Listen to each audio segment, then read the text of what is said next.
अस्सलाम वालेकुम dear viewers.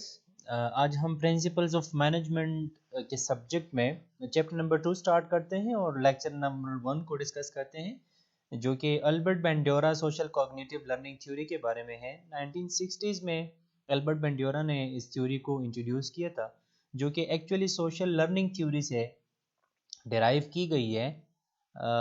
Social cognitive theory social learning theory से डिराइव की गई है। सबसे पहले सोशल लर्निंग थ्योरी इसने इंट्रोड्यूस की थी और फिर बाद में इसने सोशल कॉग्निटिव लर्निंग थ्योरी उससे डिराइव की। तो इस टॉपिक को आज के लेक्चर में हम डिस्कस करेंगे। तो before going into the proper lecture, I request and there is a kind request for all the viewers to subscribe my channel and press the bell icon. So let's start the proper lecture.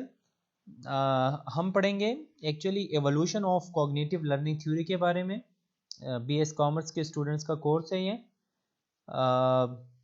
थोड़ा सा introduction करते हैं कि actually ये theory कैसे evolve हो गई और एल्बर्ट बेंडोरा ने इसको कैसे इंट्रोड्यूस किया। Back in 1960s social learning theory इसने इंट्रोड्यूस की थी, और फिर उसके बाद इसने सोशल लर्निंग थ्योरी से सोशल कॉग्निटिव थ्योरी डेवलप की। तो एक्चुअली इस सोशल लर्निंग थ्योरी का जो कंप्लीट नेम है वो Albert Bandura social cognitive learning theory, ये इसका पूरा नाम बन जाता है। और इस सोशल लर्निंग थ्योरी में एक्चुअली इसने एक बिहेवियरिस्ट अप्रोच अडॉप्ट किया हुआ है। और इसने एक्चुअली इस थ्योरी की जो बेस है वो क्लासिकल कंडीशनिंग और ऑपरेंट कंडीशनिंग है। उसने एक्चुअली इस सोशल कॉग्निटिव लर्निंग थ्योरी में ये प्रपोज किया है, ये एज्यूम किया है कि लोग जितना भी लर्निंग करते हैं तो उस लर्निंग का प्रोसेस क्या होता है और वो कैसे लर्निंग करते हैं। तो उस लर्निंग की पूरी प्रोसेस को उसने सोशल कॉग्निटिव लर्निंग थ्योरी में एक्सप्लेन किया हुआ है। एक्चुअली इस सोशल कॉग्निटिव लर्निंग थ्योरी को इन शॉर्ट हम कह सकते हैं ऑब्जर्वेशनल लर्निंग थ्योरी, क्योंकि इसी में जितने लोग दूसरों को ऑब्जर्व करते हैं तो उसी ऑब्जर्वेशन में ही उसकी लर्निंग हो जाती है। हम चिल्ड्रन के बारे में अगर डिस्कस करें तो बेंडोरा ने अपनी इस थ्योरी में भी इसको डिफाइन किया हुआ है, डिस्कस किया हुआ है कि most of the time children observe the people around them behaving in various ways. और इसी चिल्ड्रन की इसी ऑब्जर्वेशन को उसने बोबोडाल एक्सपेरिमेंट में इलस्ट्रेट किया हुआ है, उसने उसको एक्सप्लेन किया हुआ है। 1961 में उसने बोबोडाल एक्सपेरिमेंट किया था, जो कि हमारा लेक्चर नंबर 2 होगा। लेकिन अभी फ़िलहाल यहाँ पर हम ऑब्जर्वेशनल लर्निंग और सोशल कॉग्निटिव लर्निंग को डिस्कस करते हैं। तो एल्बर्ट बेंडोरा कहता है कि जितने इंडिविजुअल्स होते हैं वो एक्चुअली मॉडल्स को ऑब्जर्व करते हैं। और मॉडल कौन होते हैं सोसाइटी में? अगर हम एज्यूम कर ले कि चिल्ड्रन चिल्ड्रन के लिए मॉडल्स कौन से लोग होते हैं, so children are actually surrounded by many influential models like the parents within the family, characters on the children's TV, and friends within their peer group, and teachers at school.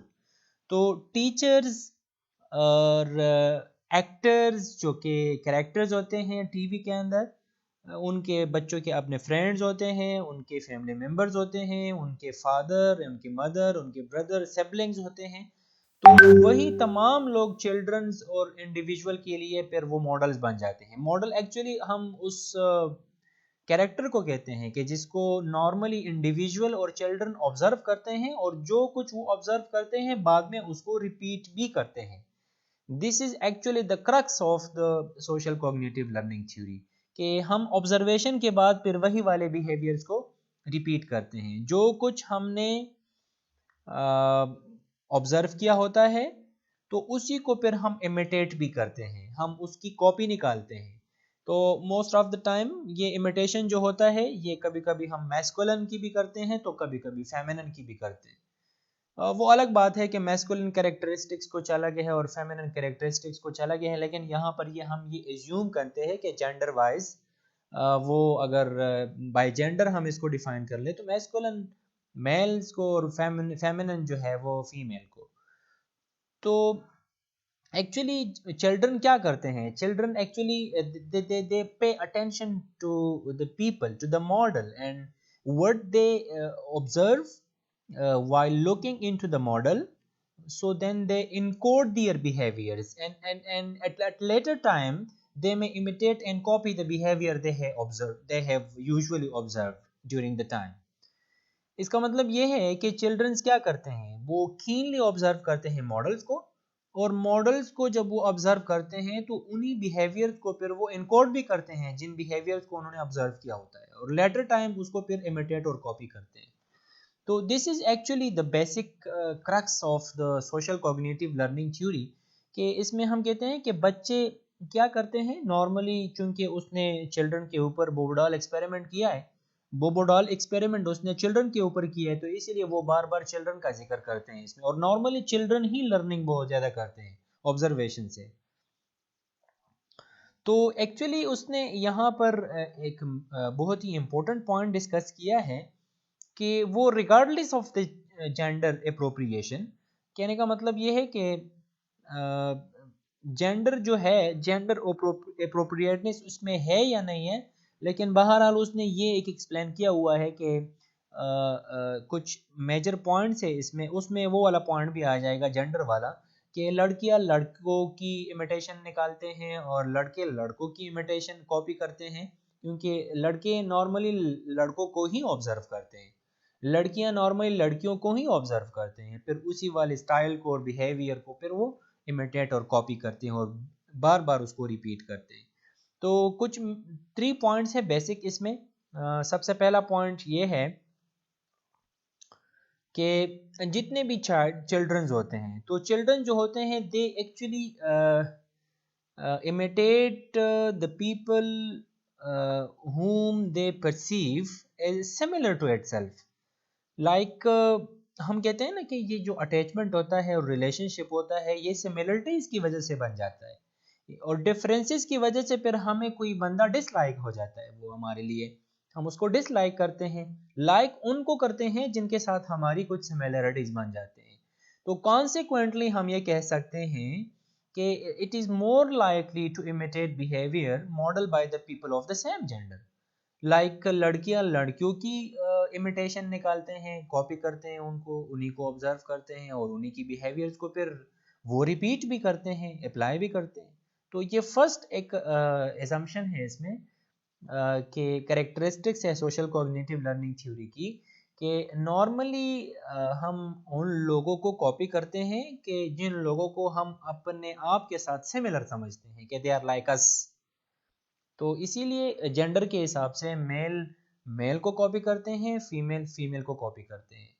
और second जो observation है इसमें, जो assumption है वो ये है कि लोग जहाँ पर भी मतलब इस चिल्ड्रन के सराउंडिंग में जितने भी लोग होते हैं, तो वो उन लोगों की बिहेवियर्स को रिपीट करते हैं on the basis of reinforcement and punishment. तो रीएनफोर्समेंट का क्या मतलब है?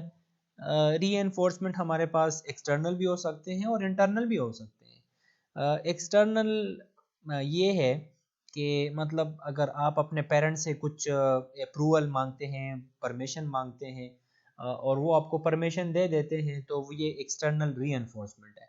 लेकिन आपको दिल ही दिल में जो फीलिंग आ जाते हैं, आप you just feel happy after the approval of permission, तो फिर उसको हम इंटरनल रीएनफोर्समेंट कहते हैं, कि दिल ही दिल में आप खुश हो और फिर आप मज़ीद रीएनफोर्स हो जाते हो कि अगर आप दोबारा परमिशन लेना चाहते हो उससे. तो एक्सटर्नल रीएनफोर्समेंट वो है कि जहाँ पर आप अपने पेरेंट्स से परमिशन मांगते हो, लेकिन इंटरनल रीएनफोर्समेंट वो है कि आपका दिल और दिमाग आपको कन्विंस करता है कि आप मज़ीद ये काम कर लो. और ये जो रीएनफोर्समेंट है, तो ये पॉजिटिव भी हो सकती है और ये नेगेटिव भी हो सकती है. ये positive in the sense of reward and negative in the sense of punishment. Like अगर आपने किसी बंदे को देखा हो कि उसको पनिशमेंट मिल रही है, तो आप उसी वाले हरकत को रिपीट नहीं करते कि जिस हरकत की वजह से उसको पनिशमेंट मिल रही है. लेकिन अगर किसी बंदे को रिवार्ड मिल रहा है, तो आप उसी बिहेवियर को रिपीट करोगे कि जिस बिहेवियर की वजह से उसको रिवार्ड मिल रहा है, तो आप वही वाला बिहेवियर आप भी रिपीट कर रहे हो। तो this is called positive reinforcement. Negative reinforcement in case of punishment and positive reinforcement in case of reward. आपको जहां पर शाबाशी मिल जाती है तो आप वही वाला काम बार बार करते हो, और जहां पर आपको मतलब बेइज्जत होना पड़ता है तो वही वाला हरकत आप रिपीट नहीं करते। तो this was something about the reinforcement in terms of negative and positive perspective. और थर्ड वाला पॉइंट हमारे पास जो है वो है विकेरियस लर्निंग। विकेरियस लर्निंग या विकेरियस रीइंफोर्समेंट। एक्चुअली अरबिक में एक एक कौल है कि अलाकिल यकफीहुल इशारा। होशियार इंसान वो होता है जो दूसरों को देख के नसीहत पकड़ता है।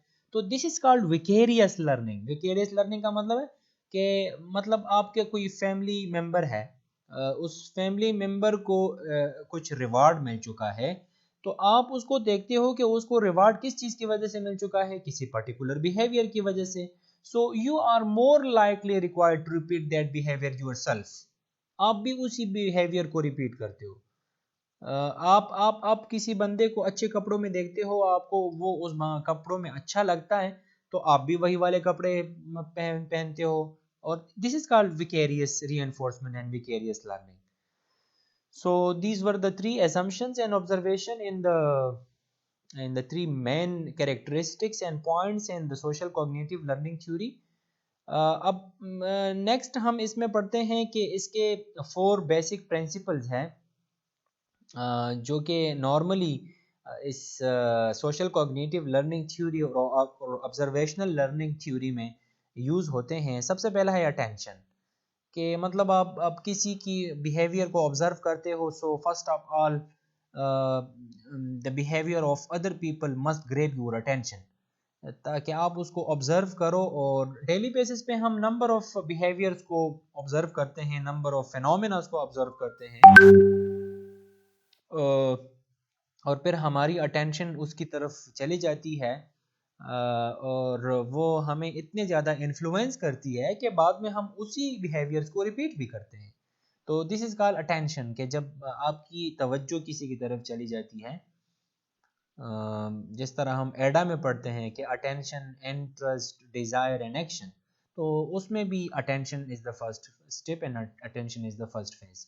तो इसी तरह सोशल कॉग्निटिव लर्निंग थ्योरी में भी पहला पॉइंट ये है अटेंशन। आप किसी की बिहेवियर को उस वक्त रिपीट करोगे और आप किसी की बिहेवियर को पढ़ते हुए लर्निंग कर सकते हो तब, लेकिन जब आप उसको सबसे पहले अटेंशन आपकी उसकी बिहेवियर की तरफ हो और आप उसको कीनली ऑब्जर्व कर लो।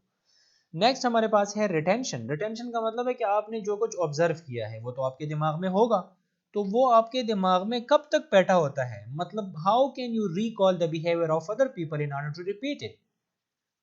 सो हम मतलब उन उन बिहेवियर्स को फिर क्या करते हैं, फिर नेक्स्ट स्टेप में हम उसको रिप्रोड्यूस करेंगे। लेकिन हम रिप्रोडक्शन तब कर सकते हैं जब वो हमारे दिमाग में, वो एक्चुअली वो मेमोरी में वो ऑलरेडी वो बिहेवियर, वो पॉइंट वो एग्जिस्ट करता हो। तो रिटेंशन ज़रूरी है। किसी की बिहेवियर को इमिटेट करने के लिए रिटेंशन ज़रूरी है कि वो बिहेवियर हमारे दिमाग में हो और हम मतलब वो क्लियरली हम उसको उसकी बिहेवियर को परफॉर्म कर सके। तो नेक्स्ट है रिप्रोडक्शन, के अटेंशन के बाद रिटेंशन और रिटेंशन के बाद रिप्रोडक्शन, के हम उनकी बिहेवियर्स को किस तरह रिप्रोड्यूस कर लें। Most of the time you are unable to reproduce the behaviours of other people, क्योंकि हमारी फिजिकल एबिलिटी और मेंटल एबिलिटी इतनी ज़्यादा दैट मच स्ट्रॉन्ग नहीं है कि हम बहुत ज़्यादा लिमिटेड हैं in terms of physical ability and mental ability. तो इसीलिए हम most of the time behaviours को, या वो जो हमने लर्न किया होता है किसी और से, तो हम उसको हम रिपीट नहीं कर सकते। तो हम चाहते हैं कि हम रिपीट कर लें, हम उनकी उस बिहेवियर को, जो बिहेवियर हमने ऑब्जर्व किया होता है उसको हम रिप्रोड्यूस कर लें, but we can not do the same because of our limited physical ability and mental ability. तो लाइक अगर हम एक सिनारियो ले लें 90 ईयर्स ओल्ड लेडी का, कि वो चाहती हो कि वो कोशिश भी करती है कि उसने मतलब किसी लड़की को देखा हो पहले, she was actually dancing on the ice, तो अब वो भी चाहती है कि वो भी इस तरह रिपीट कर ले, लेकिन वो अपनी एज की वजह से और अपनी मेंटल और फिजिकल एबिलिटी की वजह से उन बिहेवियर्स को फिजिकली रिपीट नहीं कर सकती, तो वो इट मीन्स कि वो इसको रिप्रोड्यूस नहीं कर सकती। और लास्ट वन है मोटिवेशन। रिप्रोडक्शन तो हो सकता है, लेकिन उसके लिए मोटिवेशन ज़रूरी है। मोटिवेशन का मतलब है कि रिप्रोडक्शन आप तब करोगे जब आपके in in in the back of your mind ये बात मौजूद है कि मैं इस बिहेवियर को रिप्रोड्यूस कर लूँ या ना करूँ।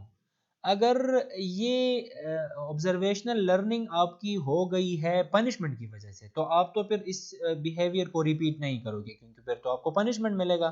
लेकिन अगर आपकी ऑब्जर्वेशनल लर्निंग हुई हो किसी को देखते हुए ताकि उसको रिवार्ड मिल रहा था, तो फिर आप इसको पॉजिटिवली आप उसी बिहेवियर को रिपीट करेंगे, क्योंकि फिर आपको भी रिवार्ड मिल जाएगा, उसको भी रिवार्ड मिला था। तो just because of the reward and punishment perspective you follow to repeat a behavior considerably. तो ये लास्ट वाला जो है motivation, it is very much important that when and how to reproduce the behaviours of other people. So actually हम जब भी अपनी behaviours को रिपीट करते हैं जो कि हमने किसी को ऑब्जर्व किया था, तो वो on the basis of reward and punishment होता है। तो सम टाइम पनिशमेंट की वजह से हम उस बिहेवियर को रिपीट नहीं करते, और सम टाइम्स रिवार्ड्स की वजह से हम उसको रिपीट करते हैं। लेकिन कभी कभी पनिशमेंट की वजह से हम कोई बिहेवियर रिपीट कर भी सकते हैं। वो इस तरह कि लास्ट टाइम आपको पनिशमेंट मिला था कि आप क्यों लेट आते हो क्लास में, या आपकी इतनी ज़्यादा लोअर जीपीए क्यों आई है, लो जीपीए क्यों आई है। तो लो जीपीए की वजह से भी समटाइम्स फिर हम कोशिश करते हैं कि हम ज़्यादा से ज़्यादा जीपीए को हम अवेल कर लें और हम ऑब्टेन कर लें। So this was all about the four principles and the three main points in the social cognitive learning theory. तो Albert Bandura social cognitive learning theory को हमने डिस्कस किया, जो कि 1960s में इसने इंट्रोड्यूस किया था, और इन शॉर्ट हम इसको ऑब्जर्वेशनल लर्निंग भी कहते हैं। सो अगर आपको कोई एम्बेगविटी है, कोई क्वेश्चन आप पूछना चाहते हो, तो आप प्लीज़ कमेंट सेक्शन में मुझसे क्वेश्चन पूछ सकते हैं। अगर आपको ये वीडियो अच्छी लगे तो आप प्लीज़ इसको लाइक करें और कमेंट्स कर लें और इसको शेयर कर लें, और चैनल को सब्सक्राइब करना मत भूलिएगा। And thank you so much for watching this video. Take care, अल्लाह हाफिज़।